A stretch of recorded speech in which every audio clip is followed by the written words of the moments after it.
Okay, everybody, welcome to the Jewish Study Center. And we're going to have a kind of workshop today. We usually have sort of a lecture. We'll have a lecture and a workshop together. Anyway, again, welcome. As you all probably notice, this session is being recorded. And after the whole program is over, I will post the recording on YouTube and send an email to all the registered students with the link to the recording.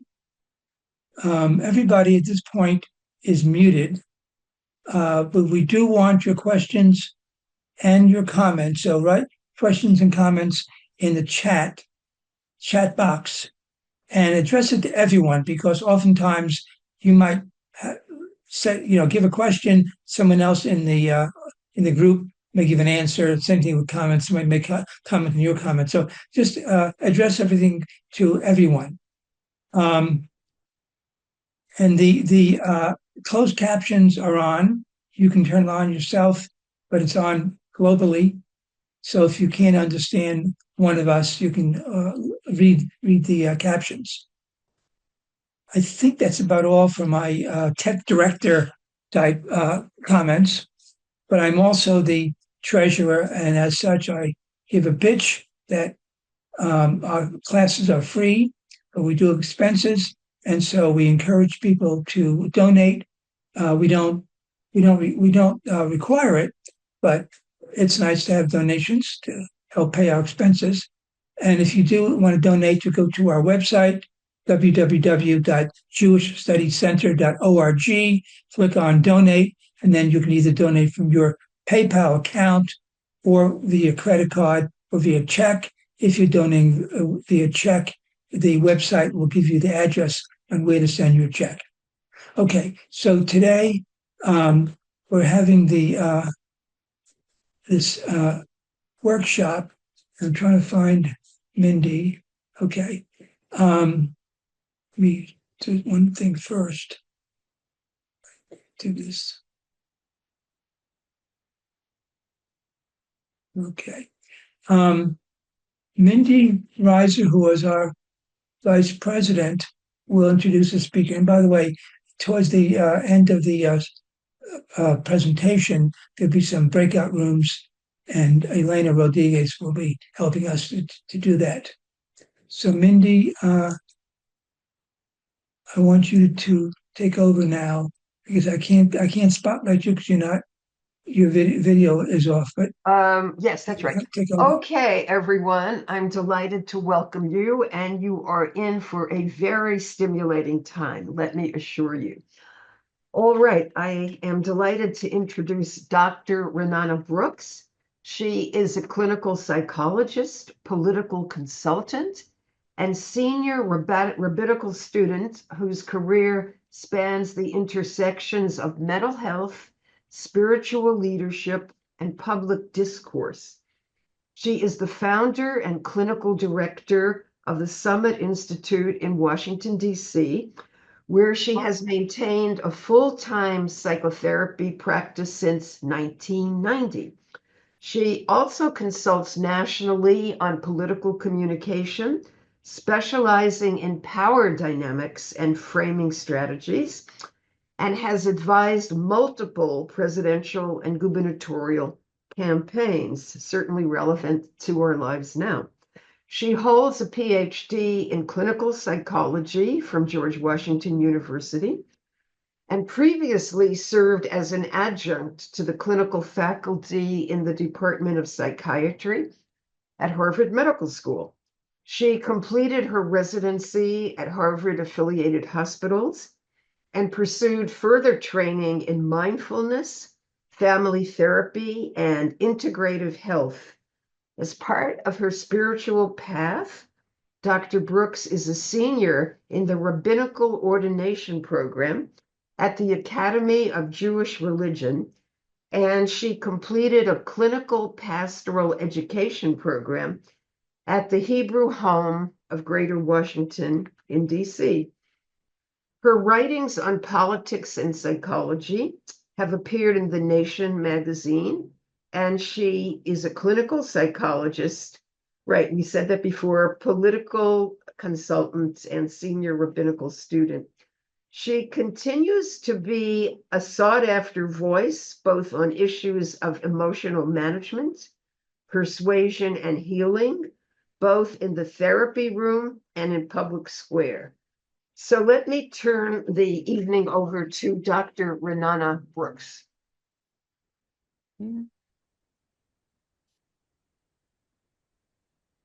Okay. Okay.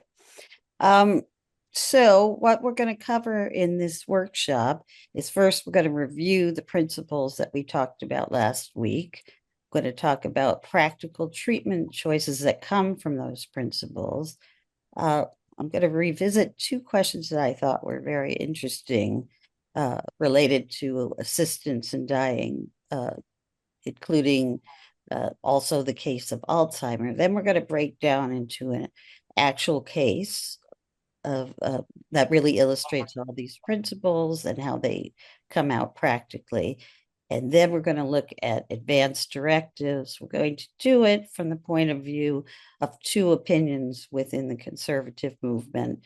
The reason for that is they've written up their documents of advanced directives very nicely, and you can see how beliefs map into choices on advanced directives. And I'm going to ask people to do an advance, just think about some issues of an advance directive, either for someone they love or for themselves, or a made up case, just to sort of begin grappling with those principles so it won't be so daunting when you have to do it for somebody else or for yourself. And then we'll have final Q&A.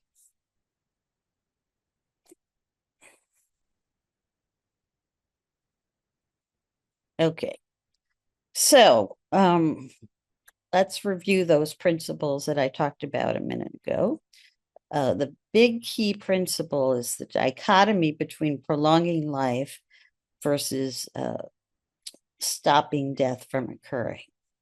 Now, in prolonging life, we're in the realm of living, and we're very much focused on preserving life. It's almost like a drive without any limitation. The formal term that I talked about last time was pikuach nefesh. And when you're in that realm, you don't think of the cost or the benefit that much. So we have juxtaposed against this is the principle that we should not inhibit the process of dying, that it should be a natural spiritual process, that you don't want to be prolonging and disrupting and interrupting it. So those are our big overarching principles. Then we have the question of who decides. Now, obviously, and a lot of people asked about this last week, if the person is awake, then, and they're conscious and they're competent, then obviously it's going to be the patient. But what happens if the person either isn't competent, is partly competent, or is an emergency situation where they're not functional at all, which is kind of the thrust of this presentation, but we will talk about other cases. In that case, whoever has been legally appointed as the proxy is going to be the representative of the patient. However, and this is where I think a lot of interesting cases occur, what happens if that person isn't really representing the will of the person? I'm not talking about a bad actor, but say in a situation, let's say a wife for a husband that's dying, she has a lot of emotional, possibly could have a lot of emotional factors where she really wants to pursue life at all costs. And in that case, what happens to get this is a model of how do we get back to what the real intent of the person who can't speak for themselves. It could be family members that pull the person back, could have a therapist or a pastoral worker, or in an ideal world, the physician would be helpful in allowing the patient's will to be heard. But actually, I'm going to talk a lot about ways that the physician is limited in that in certain ways from providing the information so that you can really get down to what the patient's will is. And they're limited by such things, just in general, as not wanting to speculate or lay out, they're not pulling out scientific papers saying, I want you to know what the odds are of having full brain functioning when you die. They just don't like to engage in that sort of analysis, which is really what the person standing or the patient would do in order to reflect the will of the patient accurately. We talked a lot about autonomy and how it's very, very central in US law. It's a little bit more balanced in Jewish law, but of course, Jewish law has to follow American law. I mean, Jewish law does not tell you to break the rules of proxy and autonomy. And then one of the real interesting principles as we go through the cases is this distinction between what is effective versus what is beneficial. Now, in American ethical reasoning about end-of-life decisions, they make a very big deal about what is beneficial. And what do they mean by beneficial versus effective? Well, effective means I can treat an organ or treat a specific disease process. But let's say you have pneumonia, for example, and let's say the doctors want to give you antibiotics. Well, that could be pretty effective in knocking out the infection, but is it beneficial to the patient's life? Is it a good thing for you to knock out that pneumonia, particularly we probably won't have time to get into this. Then there are outcome studies about ventilator usage and how complicated it is to recover from that, particularly for older patients, and particularly if you have accompanying diseases. So that is we're going to look at how the Jewish law, or we did look at it and we'll try to bring it back, but how does the Jewish law evaluate effective versus beneficial treatment? So are you thinking somewhat of a patient who's in a lot of pain and will be in a lot of pain? Yes, Jerry, you're raising all sorts of interesting questions that we're going to get to. I'm thinking that's going to be in the ethical reasoning. And in the case study, the patient doesn't happen to be in a lot of pain. But, there isn't one case. I'm trying to lay the whole overall framework, and then you can think through whatever case you want to think through in terms of pain. But it's certainly something I'm going to cover. Okay, and how to think about it. We're trying to have a framework for all sorts of cases. So it's going to be cases with pain and cases not with the pain. So let's see.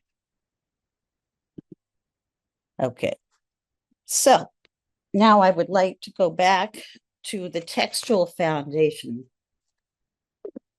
to begin again thinking through the whole process of how we think about assistance in dying. So we start with the provision that all of us are very familiar with, thou shalt not murder, in the Torah. And then from there, we're going to talk about the concept of gnosis, which is a Talmudic concept. And what a gnosis is most of you have had, or many of us have had experience with watching a person dying. And when you do that, oftentimes, or most of the time, you can sort of see the body is almost different in some ways. It's agitated, or it's stiller, or there's some evidence that you can sort of infer that they're about to die. And that's within 72 hours of death, according to the Talmud.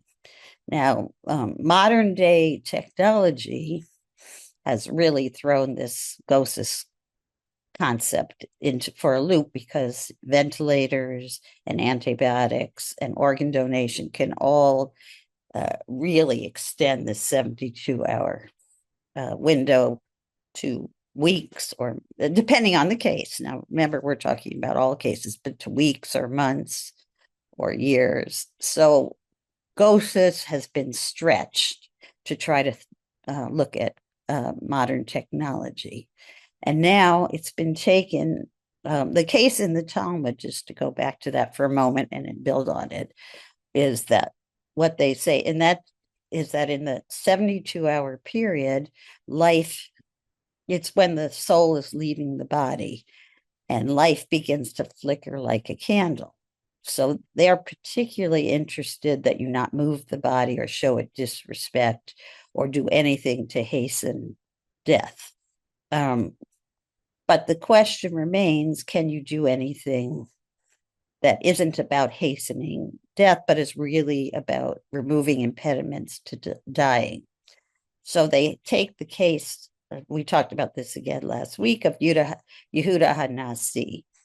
And Yehuda HaNasi, to recall, he's a great redactor of the Mishnah. And he was dying. He had terrible, incurable disease, intractable pain. There's the pain that Jerry was talking about. And his students wanted him to live because life is precious. And they started praying for him to live. And at first, everybody was sort of on board, because how could you not pray for the great Yehuda HaNasi? But then his maidservant said to herself, I know the truth about how horribly he's suffering. And I don't think he should be sustained. I don't think there should be any impediments to dying. So she threw a jar down onto the ground. And when she threw this jar down, it suddenly distracted the students from praying. And so they stopped praying, and Yehuda HaNasi died. And that is our model to say prayer in that case can be seen as sort of a ventilator. And that is our model to say that you really shouldn't, you should not have you should not have impediments to dying. You should really allow the process to occur naturally, because the Talmud said that the maidservant was correct. And that's very unusual for a maidservant to be more correct than the students. So then another foundational text is Rabbi Hanina ben Teradon. And he was a martyr to the Romans. As part of them torturing people and killing them, they decided to wrap him up in wet wool soaked in water, which delays the entire process of dying. And so his students said, Rabbi, not even ask, just take that wet wool off, because we don't want you to suffer anymore.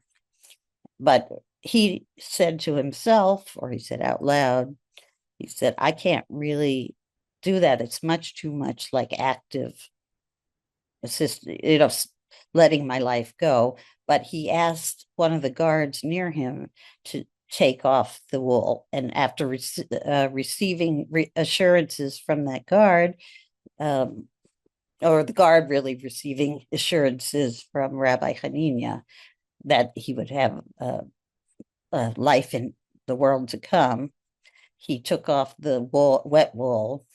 And so that's sort of a passive version of euthanasia. And, there are lots of ways to interpret it, but that's a good way.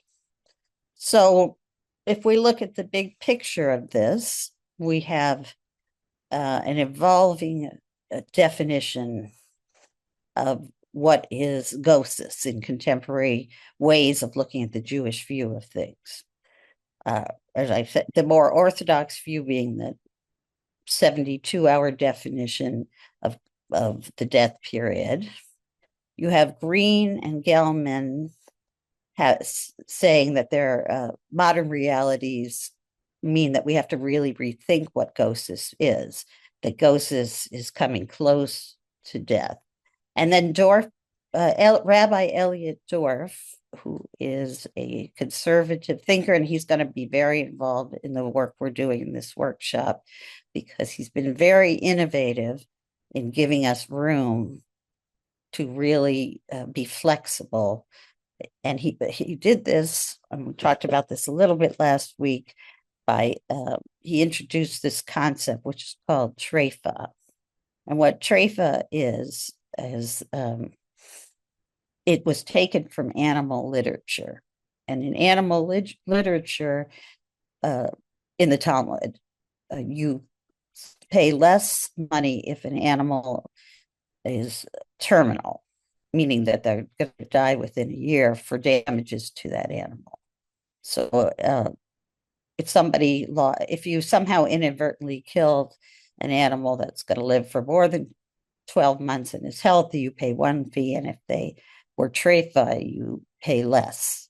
And since we don't want to take cases from animal care, there is also another Talmudic case, which gets to the heart of the idea that's very important here, which is that we don't want to weigh different people's quality of life. We don't want to say that because somebody's sick, they have a lower quality of life. So in the case that the Talmud brings forth, there are three people who are surrounded by some sort of assailant, kidnapper, nomad, however you want to look at it. And in general, the Talmud says that you're not allowed to say my blood is redder than somebody else's, meaning we can't evaluate any of these people's quality of life and say this one should die if we're forced to choose between the lives of these three people. If somebody has to be killed, according to the assailants, if they say something like, we're going to kill one of the three of you, you're not allowed to do that. However, in the case of treifa, and if one of the people happens to have a terminal illness, he can volunteer himself to be killed. And so this is the concept that Elliot Dorff, the rabbi that has the flexibility and the innovativeness, uses to say that we have to start thinking of people that are terminal in a more understanding, gentle, innovative way, and say that we're not going to really call that murder or death or killing them or any of those things. We're going to think of it as maybe not really a viable life. So allowing it to pass is not as serious a wrenching of an ethical decision. Oh, okay. So somebody asked last week about Alzheimer being a terminal disease. And while I'm not going to answer that at this moment, I just want to lay out, I thought it was a very interesting question. I wanted to lay out some of the background for that. And you could see if we start trying to think of such problems as Alzheimer's or related things, it doesn't matter that it's Alzheimer's, could be Parkinson's or all sorts of dementing progressive diseases. We can see that it doesn't fit the GOSIS model where expected death is within 72 hours. It really doesn't fit the treifa model of Elliot Dorff because death isn't really within a year, but it is irreversible and terminal. And so some people, and perhaps even Dorff, stretch the timeline of what is irreversible and terminal, but they probably don't stretch it as long as the course of illness of Alzheimer's is, over time. So again, as you're thinking about what kind of treatments we're allowing, and this is whether we're talking about all sorts of treatment decisions from, are we going to treat pneumonia if somebody has Alzheimer's? Are we going to do CPR? And this, obviously, if people have written out their directives, then the answer to that is is clear, but I'm just talking about in general, if we're making decisions for somebody and they haven't really expressed their will very well to us. So how do we think through what they might have said or would have said if we had talked to them? So it's Jewish law is evolving to see that functionality has something to do with whether you call somebody terminal and whether you say that they're in the life process or the death process. So then we get to this other issue when we start thinking about assistance in dying, and that is the distinction between passive euthanasia and active euthanasia. So in passive euthanasia, it's permissible in some cases, like removing a ventilator, stopping nutrition, stopping hydration. Rabbi Moshe Feinstein, who's an Orthodox rabbi, said removing impediments to dying is not like killing. And Rabbi Dorff and Rabbi Sinclair, conservative thinkers, and I mentioned Dorff a few minutes ago, and this goes into Jerry's question a few minutes ago. Rabbi Dorff holds that passive euthanasia, allowing somebody to die, say by the example would be giving them a very high dose of morphine, or maybe even a dose, even if it's going to accelerate death. It's justified if patient is in terminal and suffering. So active euthanasia is more problematic. It's prohibited in the traditional way of looking at the law. It's considered murder even with the patient's consent. But then we have Rabbi Haninia's case, and there we begin to see that we're allowing certain things. In this case, in that case, it was the cessation of prayer, which is kind of like withdrawing the ventilator, but it's not the active taking of life. So if we want to look at the positions, the Orthodox view would be really very strongly an active ban on active euthanasia and passive withdrawal of treatment only in terminal cases. Now, again, this is a summary. There's a lot of range in Orthodox thinking. There's really a range in everybody's thinking, but we're just trying to get to land on how you might start to think about this for you to want to understand the Orthodox point of view.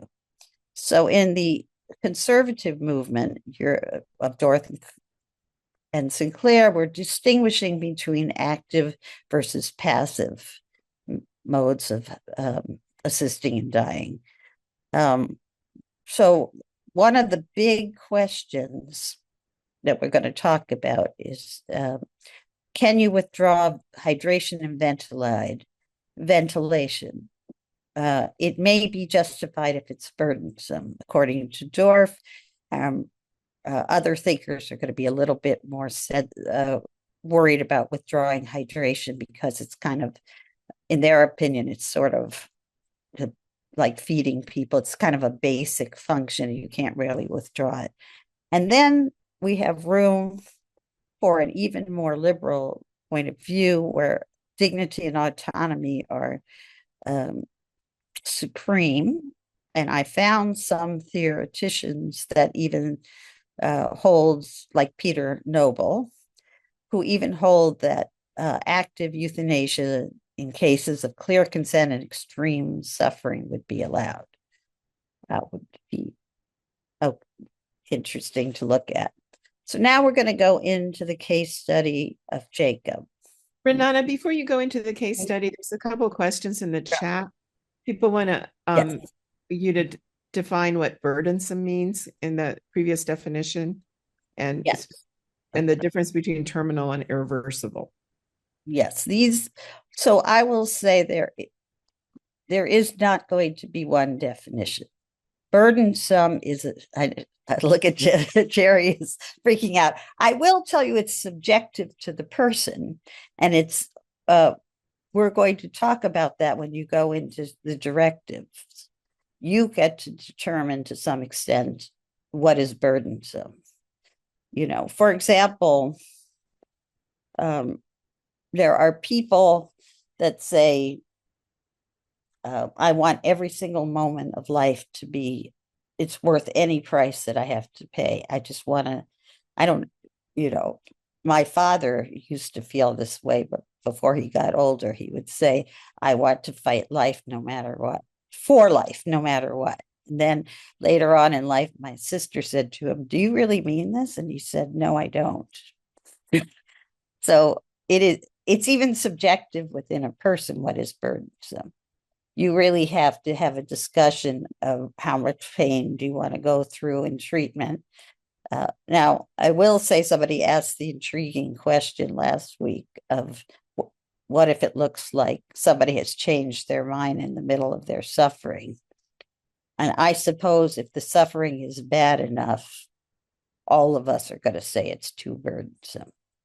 But if theoretically it is an autonomous decision about what is burdensome, even if that freaks some people out. Now, what was the other question, Elena? What the difference between terminal and irreversible? Okay. Terminal is the bigger term that's used. We all know from hospice, again, my father was in terminal care for 2 years. And so terminal isn't necessarily within 1 year of dying, but you do honestly expect the person to die within 1 year. Irreversible has to do with disease, and it means you're not able to fight that particular disease. So that disease, you don't even have an effective treatment for fighting that disease. So it's irreversible. Any other questions? Thank you. Okay. So now we go to the case of Jacob. So let me just state the structure of how we're going to do this. I'm going to go through the case, and then I'm going to have you go into breakout rooms and discuss the case. And you can discuss any aspect of the case that appeals to you, and then somebody is going to report back interesting findings that the group wishes to share with us, if people wish to share something. And then I'll sort of go through the case we'll go through the case as a group. You also have this case in your Google Doc drive, and I think Jerry is going to put it in the chat, this case. So we have a case. This case was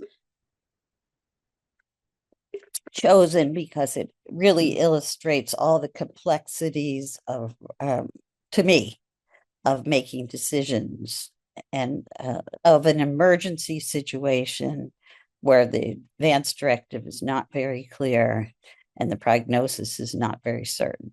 So let's go through that.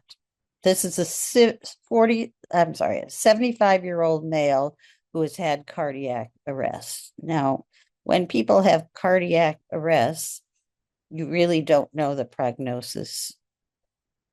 I don't want to say, in every case. This is sort of a general umbrella position, but you don't really know what the prognosis is, and you have stages of treatment. You have emergency treatment, and then over time, you have all sorts of decisions depending on how severe the cardiac arrest is and the prognosis, and we'll get to that. But in this particular case, obviously it's unknown at the time of the emergency, but over time, it became clear that this was a very serious case of cardiac arrest in the widow's artery, which has terrible prognosis. So the second thing I want to talk about in this case is that in this case, we're going to have an old directive, which is sort of vague, that was filled out, say, 20, 30 years ago. And so we're not struggling with the principles that we've laid out here. It's sort of a general directive, which is I want to live if I have really good functioning, good or reasonable cognitive functioning. So this is an argument about quality of life being very important, but it's not specified that well. What is the quality of life? And so in this case, there's a daughter who had conversations with her dad, and so she had a better understanding, she thought at least, of his will. But the wife, would have claims to say on an emotional level, I know what he would have said. So it has all sorts of features of who really knows, and how do you know the will of the person that is dying, and how do you talk out such issues? The issue I wish to frame the most is thinking through prognosis and what that means for making ethical decisions. Because, as I said, in the emergency situation, when you have somebody in an ambulance, you have no idea what the prognosis is. So it's really hard to make decisions. And oftentimes you might, the ambulance staff, unless they're notified by directive or a do not resuscitate order, is going to do emergency interventions. So oftentimes they'll put in a ventilator in the ambulance, and that has caused a lot of problems ethically for some people. It won't for many of us, but the reason it causes a problem is because once you've put in the ventilator, it's going to be harder, according to some people, to justify withdrawing it. In Israel, they deal with this problem. When they put in a ventilator, they use a timer. And they set the timer. I don't know how they set the timer, but they set it for a reasonable period that it could go off, so that nobody will have to make the decision to turn it off in the event that it doesn't make sense anymore to have a ventilator. Now, I think there's a lot of problems with that, because how would you know how long to set the ventilator for? And also a lot of thinkers say, well, that's certainly it seems sort of morally dubious to say, don't do everything to save a life, because later on you might be faced with an ethical dilemma of withdrawing life. It seems a little strange to think that way, but that's one of the issues I want you to consider. And so these sort of dilemmas of who decides when is it good to withdraw treatment, and how to interpret somebody's directive are the kinds of issues that I would like you to grapple with.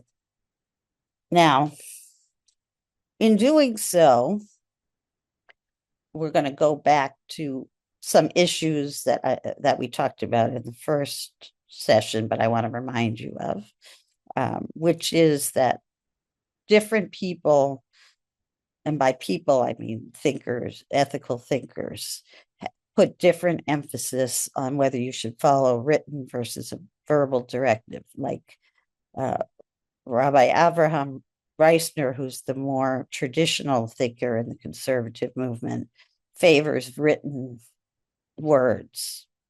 I mean, I think American law also favors written words.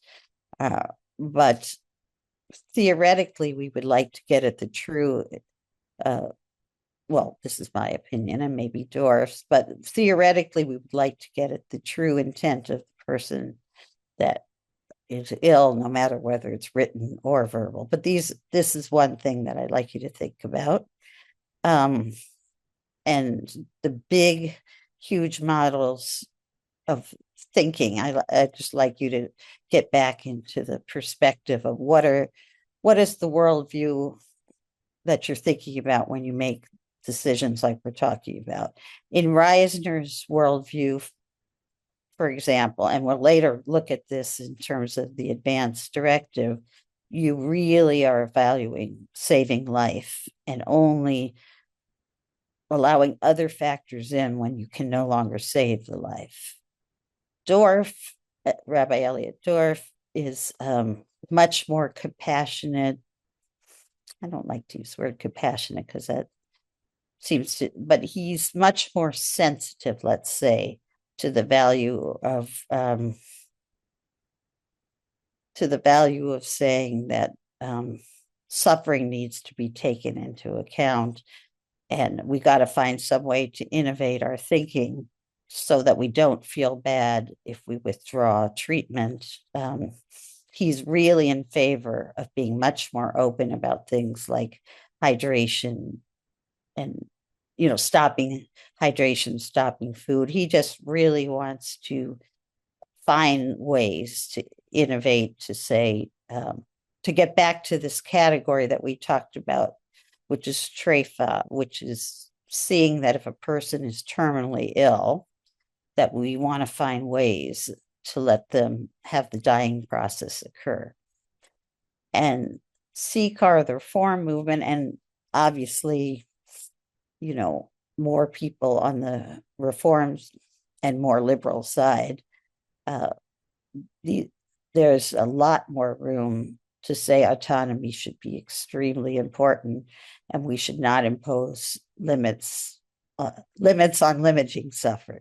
We should not impose that.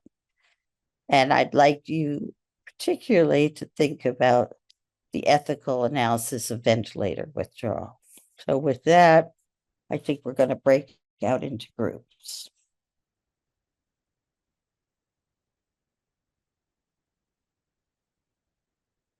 Elena? Give me a minute. Yeah. Okay, any questions while she's doing that? Just open up and ask a question while she's making the groups.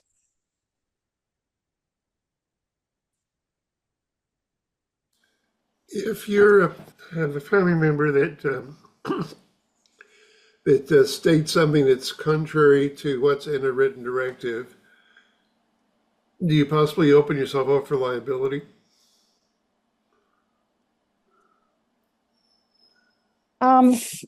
It's really the doctors. It's primarily in the American system, the doctors who have to interpret the will as explained by the family members. So I think in general, it's more likely that they would go after the doctor. Now, family members, I think it's an interesting question whether I haven't heard of many cases where family members sue each other, and I don't know what the grounds would be, but they often are really, really angry. Renata, we need to go ahead and go into Yes. Okay. So please, you've received an invitation to move to a breakout room. If people could go ahead and accept those.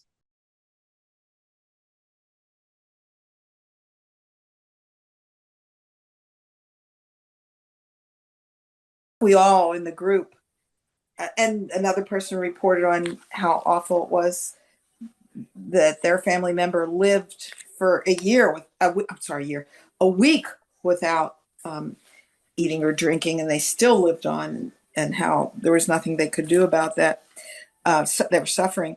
But I think we all agreed in our group that it's really important to update directives, because sometimes people wrote them 25 years ago.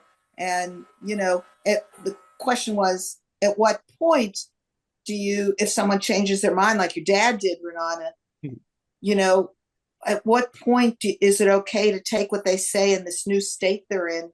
What if there's some dementia? What if there's some, so that was another question that came up. How much do you give them the leeway to change their mind later, because they may be so affected in ways that they can't really decide? That was it. Thanks. And I wanted to add to what you said, Sue, that I am going to go through the advanced directives and we will see. I'm just picking one advanced directive where you look at two different movements of conservative thinking. And even if you've updated your directive, now we have to make sure that you update it thinking about all these conceptual differences, because some of these distinctions that look pretty clear in directives, if you start to think about new cases, they're not clear. Okay, And Rona, Rona Belson wants to say something. So, I would say our group, at least at the end, came to the point where we felt that it was very, very important that people have selected someone to be their proxy. And I have a question. If that hasn't happened, would it go to the closest relative or no?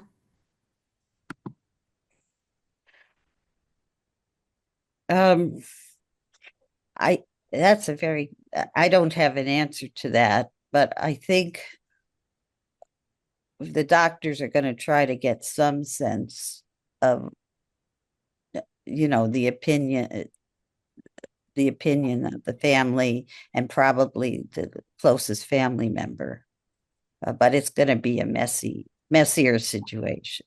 And I think if you don't have a proxy, it's going to be a lot of room for people to fight about who is the closest family member.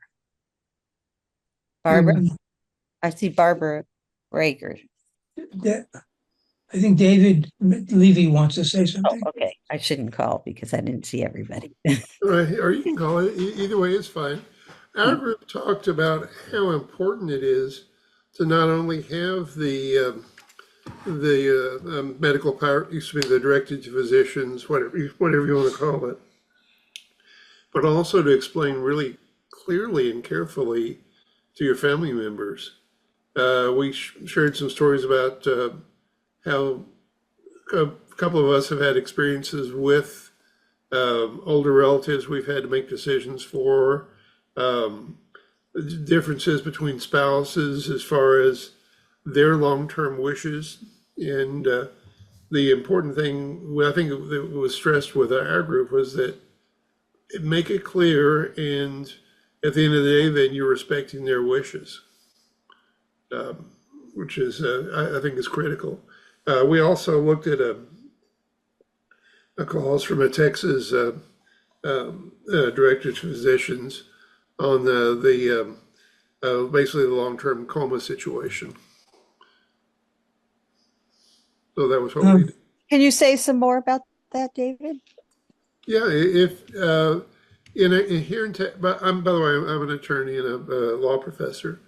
In Texas, on our sort of the standard form medical, those are directed to physicians. You have two scenarios. One's the terminal condition, and you're expected to die within 6 months. Keep me going no matter what, or just keep me comfortable, let me go. And then the other one was the long-term coma situation. If in the judgment of my physician, I'm suffering with an irreversible condition so that I cannot care for myself or make decisions for myself, I'm expected to die without life-sustaining treatment provided in accordance with standard medical care. And again, the two scenarios, keep me comfortable, let me go, versus keep me going no matter what. Because the coma situation was discussed, sort of the brain, lack of brain function. What do you do in those situations? Mm-hmm. Good. If somebody else wants to speak, Barbara. go under the where it says react on the bottom, and you can raise your hand that way. Or somebody can open Barbara Breaker, because I see her hand. Well, I don't see a raised hand, so that. Okay, but she raised her hand. So I can't find her. That's why. You raise your hand. Oh, then I can maybe I can unmute her. You maybe can do it. Yeah. I don't ask to unmute. Barbara Kroger, I'll put her in. Okay. Okay, Barbara, you're on. Okay, I just want to say that if there is no specific, if the proxy that's been determined has, for instance, died or doesn't want to say anything, and this applies to more than just death and dying, because this has happened with patients of mine before I became an ophthalmologist, when I was an intern and a resident. You go to the courts and you ask the court, what can I do? If the directive doesn't determine such things as what David just said, where the patient has specifically said, I want to be comfortable or I want to die if I can't be made comfortable. The courts are there to solve many of these problems. It's a pain in the butt to go to the court, but often necessary. That's it. Oh, I was talking about a very compressed emergency situation. And sometimes that emergency Do you think, situations do the courts get depend. that? The courts, yeah, they will. And sometimes the doctors in an emergency, true emergency situation, can go ahead with it to take care of what they think is the proper way to handle it. And then further follow-up can be done with family or the proxy or the courts. But the courts can be very important in situations like these. Yes, I think the only downside is that the doctors are going to tend to move towards active interventions. And I think there was the Quinlan case, where they're doing active interventions and the court has to come in and permit them to not do such active interventions. So it is great that we have the courts, but it also has a downside of perhaps the autonomy of the individual has been disrespected. But if there's no one else that can say anything, yeah, that's all we can what do. I'm talking about. And in a true emergency, if somebody comes in and their belly has been opened up by some kind of an accident, or they have a hematoma in the head, and they can't wait to get a proxy or some other thing, and you can't wait to get a court decision, which can take a day or two or whatever, then the doctors have the legal authority in most states, certainly in California, to go ahead and save the life. Yeah. Yeah, I think that's very helpful. Yeah. Let me, if you can hear me, I want to pose a question that one of our members of this conversation had.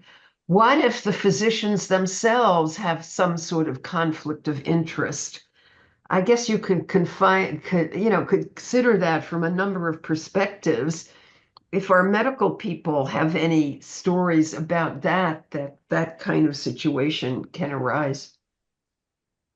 Yeah, does anybody? That sounds very interesting. It would be best if you could put the raised hand under the react, so we know who it is who wants to say something. Oh, okay, Linda. Oops, you. Okay, you're on, Linda. My mother had a directive, very much wanted to be allowed to die with cancer that had gone to her liver and was causing her extreme pain. She was living to be in pain. And when we met with her oncologist, this is going to be hard for people to believe, he said, she's psychologically ready to go. She's not physically ready. And it may have been the reverse, but the point of the reason I'm saying it is because it never took her into account or what she had prepared. This was 25 years ago, so I would hope that when it's my turn or my husband's or whoever I love as much as I loved my mother, that won't be the case.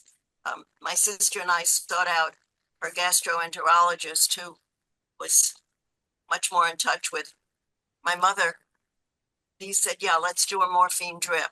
And if any of you is aware of what's euphemistic about that, a morphine drip can be very helpful in letting someone exit when that's their wish.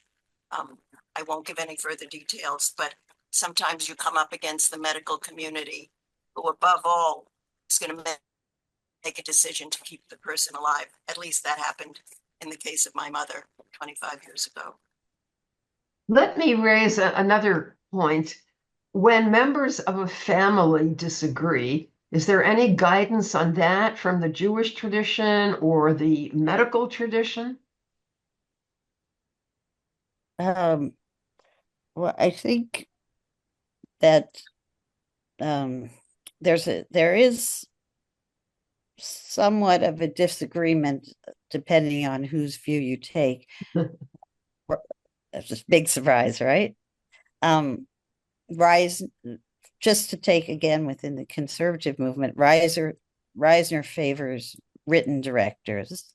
I think the American law favors written directives, and the Jewish law favors listening to American law. But if it's not listening to American law, it's also interested in getting as close to the patient's autonomy as possible.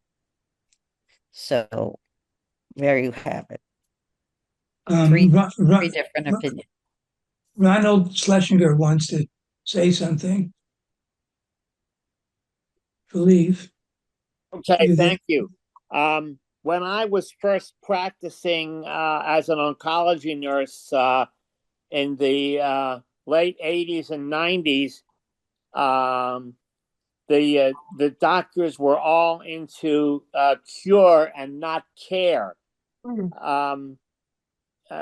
I truly believe, from what I have seen in the past couple of years, when I completed my practice and retired, that situation has now changed somewhat. Thank goodness. They still want to. They meaning the physicians, not the nurses. Because the nurses are all about care, but the physicians are all about cure, and there's a big difference between the two. But the physicians, at least the ones that I knew, have become more attuned to the caring situation than they were in the past. That's all I want to say. Thank you. Thank you. Marlene Mevs. I may be mispronouncing your name.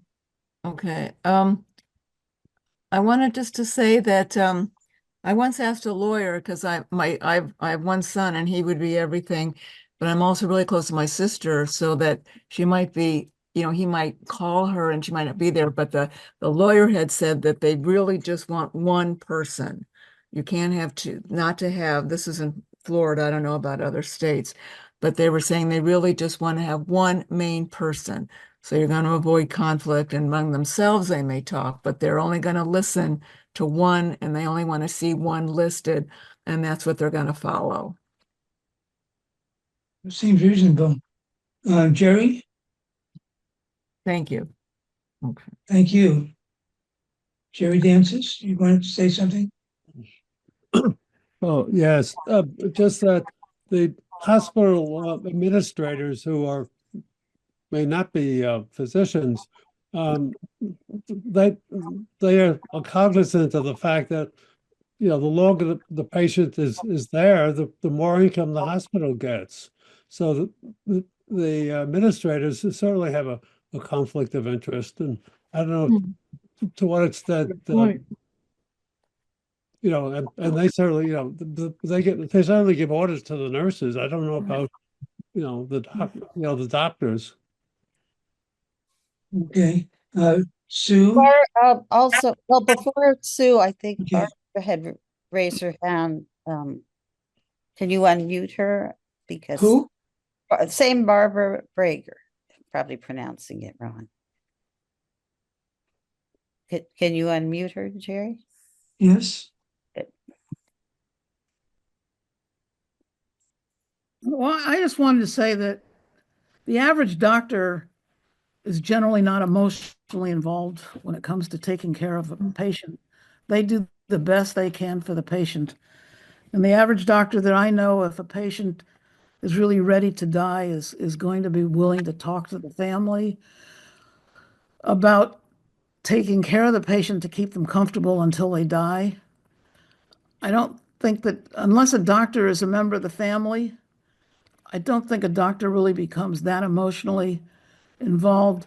I guess the only exception would be if you've been taking care of a patient for 20, 30, 40 patient years, you become emotionally involved with the family because you do know them pretty well, or with the patient. But basically, I don't think you think in terms of a doctor's feelings being because they're emotionally involved.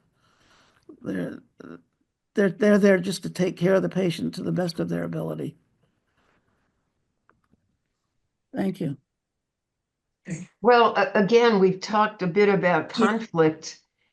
And what have you seen as a medical professional about the conflict among physicians and how that gets resolved? Well, different physicians from different sides, that like an internist versus an oncologist, they just have to discuss it. It's a question of talking with each other, having a lot of times you have group discussions of any and all of the members of the staff that are taking care of a patient. And they resolve it by discussions of what's the best in the best interest of the patient, not in the best interest of the doctor. And hospital administrators, by the way, yes, some of them are physicians. The majority of them are not physicians, and they do not write orders. They don't go to nurses and tell them how to write orders or what orders to give. They cannot give an order because an order can only be given by a professional. In fact, nurses can't give orders, just physicians can make an order. Okay, now Sue is going to have the last word, and then we're going to go on to the next topic. Just following up on what Marlena said about that they want the doctors and lawyers want one person to have the decision making. This may be stating the obvious, but I'll state it anyhow, is just that I know that I put in my directive that the person who is the decision maker, I want them to make the decision in consultation with other people who I named, who I wanted to be involved. Just one way of dealing with that. Thank you. Okay, now, okay, so we're back. All right, so let's see. All right. So now we're going to get into the advanced directives. And again, I'm just going to show you one advanced directive, which is the two, just to show you how many fine distinctions you could put in your advanced directive, depending on your model or your movement or what you think is important. We already talked a lot here about proxy and instructions. That's we've included in your packets this sample directive from the conservative movement showing how these disagreements and worldviews are encoded into actual decisions. We talked about, this is the model that's in your packet, is about looking at Reisner versus Rabbi Avraham Isaac Reisner, who has a very, it's conservative, but it's on the more orthodox side, where he's talking about preserving life unless you're only prolonging death, and comparing that to Dorff, where there's more flexibility to decline life extending care. And so one is supposed to choose a framework that's aligned with one's values. Okay, so here we can see, this is an example of the conservative opinion advanced directive. And when it gets into decision points, you can see the way they encapsulate these values. It says that I want to have all possible treatment. This is something, the first one is something that Reisner and Dorff would all agree about. And then it talks about choices you can make that are more permissive or more allowing of understanding that there are other factors beside that are more important to the patient than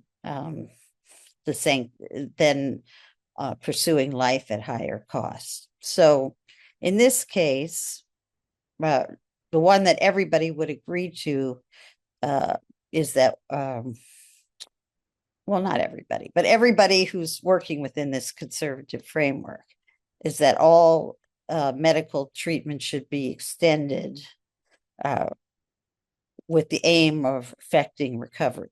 But the real tough case is going to be when recovery is not possible. And then in that case, all nutrition and hydration and medication should be continued when they are effective. We talked earlier about, and it says we talked earlier about this notion of effective, but look very carefully at the language. It says effective for extending my life. It doesn't say effective for treating the disease. So all of this has to be about extending one's life, not prolonging death. But where they start to disagree, if you look in the second box and you say there's a disagreement when you can't affect recovery. And in this cases, you look at the part which is underlined. That's the place where they disagree. In some cases in which I am terminally ill or permanently unconscious, choices to withhold or stop life-sustaining treatment may be consistent with my wishes and my understanding of Jewish teachings. So that's an example. And then it goes on to talk about all the specific issues. And I just took a sample of that. Then it goes into how much diagnosis you want, how much surgery you might have. And so you could see in the issue of surgery, there's a distinction between the more orthodox point of view and the more liberal point of view. So in the more liberal point of view, we realize that surgery has a certain amount of risk and infection and trauma. So there will be less pursuit of life and more consent to risk. And it says, I do not accept risk if it's merely about prolonging my life. Okay, and it goes on to all sorts of other choices. So we don't really have time for breakout rooms, but I think it would be nice if people, nice, it's not really a great word, but it'd be interesting if people want to make comments about how in some case they applied these principles or how they would apply it to themselves, or which of these principles speaks to them. And I'll open it up for questions. Again, it'd be best if you can raise your hand through the react button in the bottom of your screen. Then we can see right away who wants to speak. Renan, I don't know if you want to stop screen sharing. Oh, you read my mind. Yes.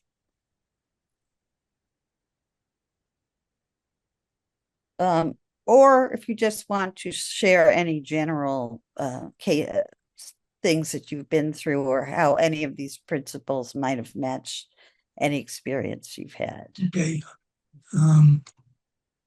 Liana? Leanne Rosenblatt. Leanne? Yeah. Hi. I was wondering how you would frame a situation with somebody with Alzheimer's, or more commonly senile dementia. In other words, the inability to really take care of yourself and feeling lost or not able to cope. and how do you make a case, even though physically you may be mobile and able to do? How would that work?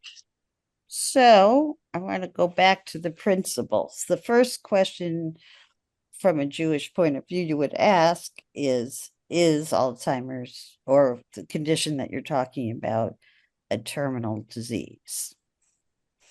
And I think in that case, it's really not, well, it's not a terminal disease as far as the classic interpretations of ghosts, meaning that the person isn't going to die within 72 hours. Right. We could have an interesting debate, according to Dorff, about whether they're treifa, in the sense that is this terminal?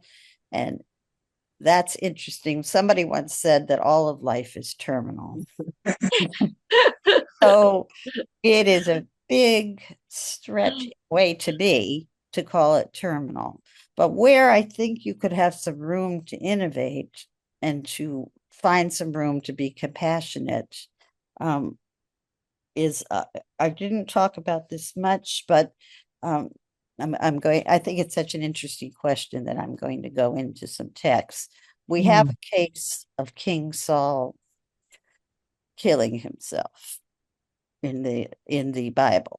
And the commentators on King Saul killing himself say he clearly, here's a case of somebody being willing. This really does pertain to Alzheimer's. I will get to it in a second. You will see the connection. It's going to be about what kind of suffering should we consider when making decisions about whether something is a kind of life, or it's so much suffering that it's not really considered life. So King Saul was willing to die in order to not desecrate the kingdom. So clearly there are, and we also know in the Talmud that we're required to die in order not to commit adultery or terrible sins, like killing or incest. If you were to think about the captives, in the Hamas captives, we would certainly all understand if somebody said, I cannot afford to be tortured, I would rather die than be a captive. So clearly, some suffering puts you in a category that, at least Dorff says, if somebody kills themselves because of extreme suffering, while we might not condone it, we would say, I understand, and they would in fact be allowed to be buried according. When I make these principles, there's going to be someone who disagrees, but I'm just giving you a general principle. They would be allowed to be buried in a Jewish cemetery, would not be considered as though they were committing suicide. So I think what those who really want to find a way to be compassionate to Alzheimer's patients will say is, first of all, we do accept, we do understand if somebody does indirect, passive ways to end their life. Certainly we understand if they don't want to take antibiotics, or so we understand cases where people want to passively allow death to occur. The psychological implications and being afraid of dying, we usually is sometimes seen as a treatable disease, and that is subject. As a psychologist, I can tell you that not all depressions, it's certainly not depressions that are based on real factors like having Alzheimer's, are treatable. But most people that talk about assisted living say, if you're thinking about a psychological problem, you really have to find a good effort at treating it. And that would include even a realistic response to dying and suffering and Alzheimer's.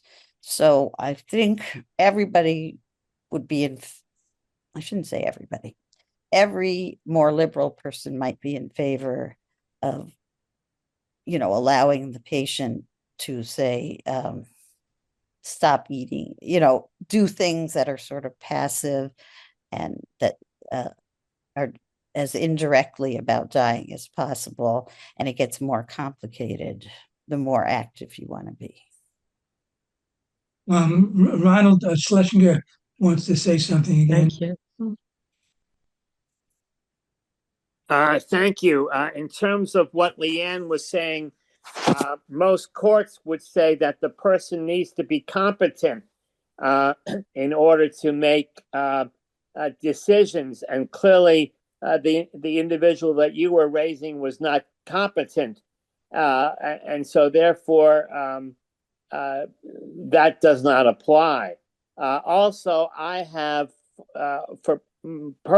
personal experience in filling out an advance directive for myself, and I think it was Maryland, where my wife and I live.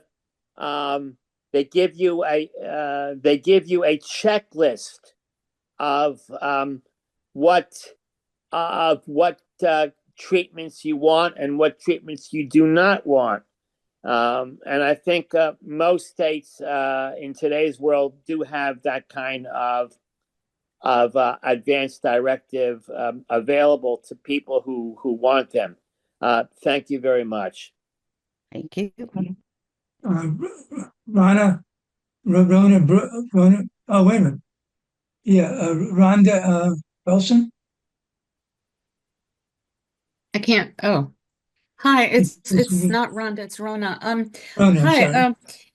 What I found with both of my parents is the doctor's advice very often had to do with their age and their physical state. And so a great number of their comments and their recommendations took that into consideration. But I don't see that when I see advanced directives. I don't see it like if a person's over this age, under that age, or their physical state.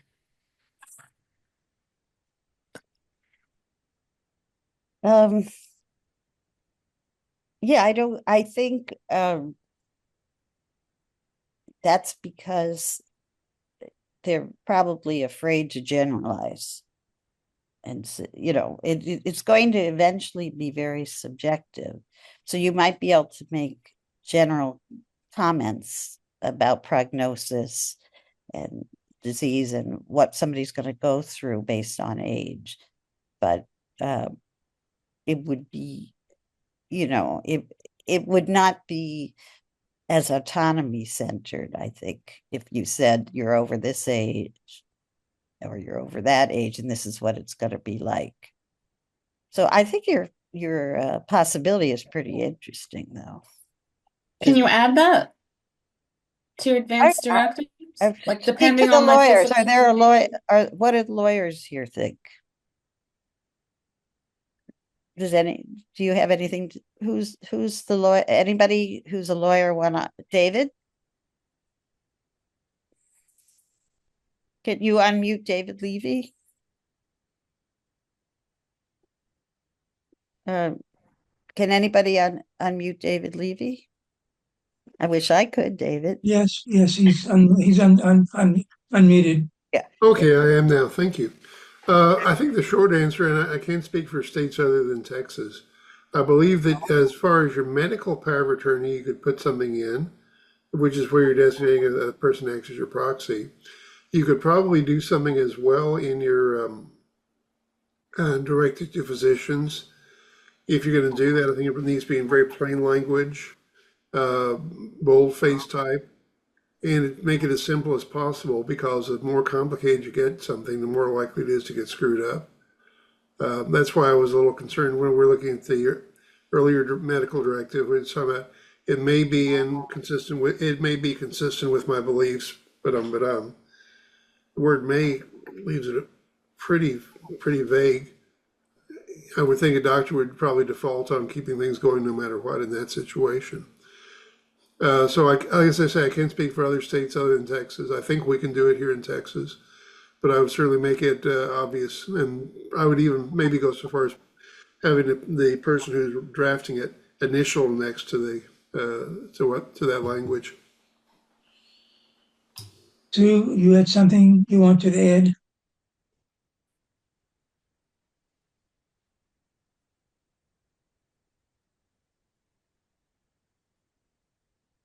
Who are you asking? You had your hand raised. Yes, I did. I didn't hear you say my name. So I was just wondering, David, you led right into what I was wondering is what you, Renana, what others think about the one that was sent in the packet, that advance directive. It seems pretty long to me, but maybe that's what's needed. I've seen some simpler ones, and I'm just wondering if two of you or anyone else has any thoughts about what's a really good advance directive.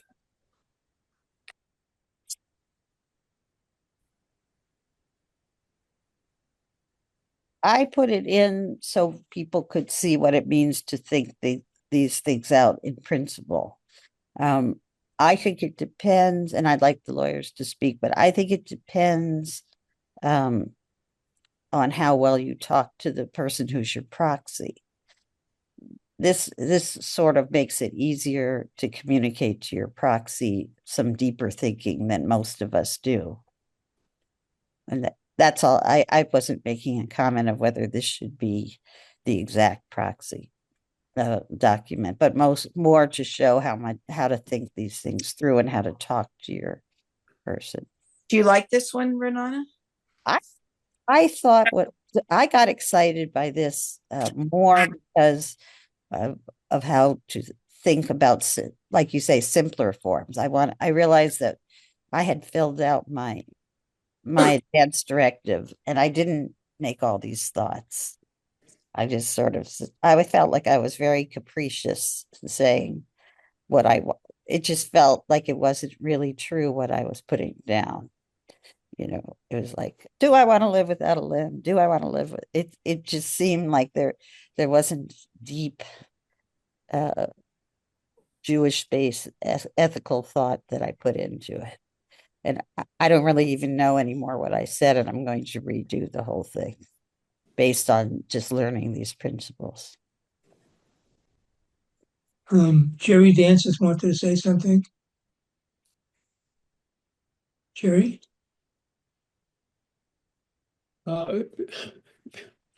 Suppose somebody is half competent or 3/4 competent.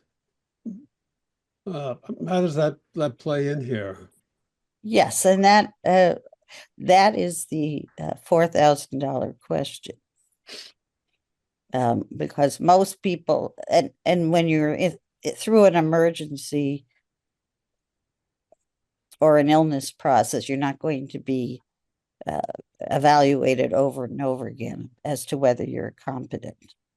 So when you say what, again, we have to distinguish whether we're talking about a conscious victim, I said victim, a conscious patient or an unconscious patient, or one that, can express their will. Are you talking about at the time of writing the advance directive, or are you talking about at the time of making the decision? Well, I was thinking at the time of making a decision. And I mean, I could also, all right, people in their 80s and 90s, I mean, they naturally are not as competent as they were when they were 60, but it's.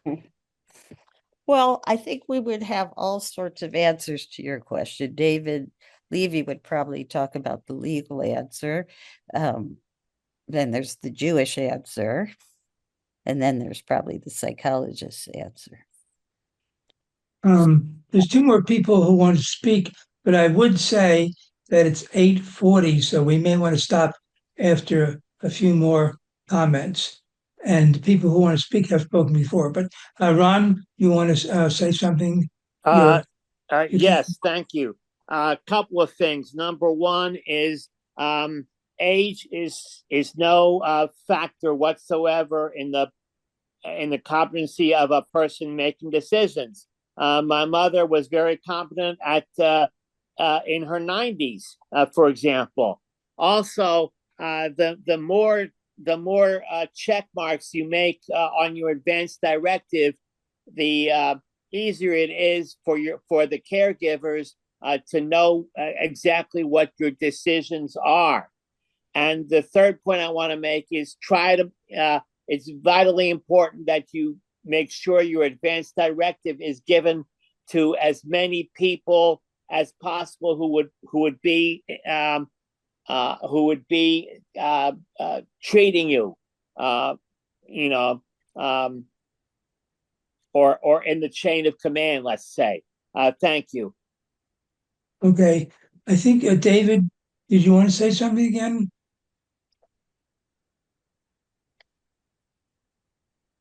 Leanne was interested in where you can get copies of the advance directive. Was that right, Leanne? Oh, maybe she's gone. Yeah, she's there. There's one in your Google Drive there, but each movement will have an advance directive that you can actually get easily online. And You have to unmute yourself, Leanne. You can unmute yourself now. My question is the way it was worded was that the advance directives were easy for them to attain because it was either sent to them or was it in their Google Drive? How do I access that? I'll leave that to Jerry to answer. Okay. Well, as far as what's in the folder, there's a Google folder that has it in there. If you can't get into it, send me an email at you can just send it to Jewish Study Center .org at Jewish Study Center at gmail.com, and I'll send you a copy. David. Okay. Again, I don't know about other states. I'm speaking only about Texas law. In Texas, for a directive to physicians, which are advanced directive, it requires 2 witnesses plus a notary. And a practice that I have is if it looks like there may be some question about competence, which is this will probably surprise you, it's a pretty low standard here in Texas. But I would ask some questions to find out if they're aware of what they're doing, what the day it is, basic questions like that. And then you have 2 witnesses, you have a notary who are serving to document that this person understands what they're doing. It is possible to wait too long, so I strongly recommend to people get these things done, even if it's an older one. You're better off having that than not having it at all. I mean, kept going past what you would want to have happen. I assume it's probably a good idea to make it out and then every year or so review it, because you may change your mind and things and learn more things. I tell clients, and I tell my students that it's written on paper for a reason. It's not written on stone. Take it out, look at it again, and it's cheap to change. It's a whole lot easier to get it right the first time than trying to wait till after you're gone and have somebody else trying to clean things up.